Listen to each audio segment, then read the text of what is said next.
আমরা এসে গেছি আয়েশদার গ্যারেজে আমাদের গাড়িতে লাইট লাগানোর জন্য। তো আমরা সামনে খুব তাড়াতাড়ি ঘুরতে যাচ্ছি পুজোর সময়, তো লাইট লাগাতে এসে গেছি। এই লাইটগুলো লাগানো হচ্ছে, বৃষ্টিও পড়ছে খুব। এটা আমাদের গাড়ি, এটা আমাদের গাড়িতে লাইট লাগছে। এত মোটা তার দেখতেই পাচ্ছেন আপনারা, দেখুন এক দুটো লাইটের জন্য কত মোটা তার। তো আমাদের গাড়িতে এখন লাগানো হয়নি, লাগানো হচ্ছে। বৃষ্টিও পড়ছে, খুব কাজ করছে ছেলেটা, দেখতেই পাচ্ছেন।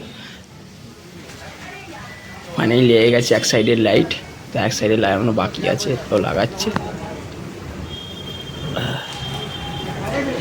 সূর্য ফুট করছে, সবাই গিয়ে দেখছে কত টাইম লাগছে, 2 ঘন্টা 3 ঘন্টা লেগে গেছে। তো ফাইনালি লেগে যাওয়ার পর হঠাৎ দেখি সামনে বড় বড় বুসা গাড়ি, যেটা স্টেনার ডুকাটি বুকাটি সব লাগানো আছে পেছন দিকে।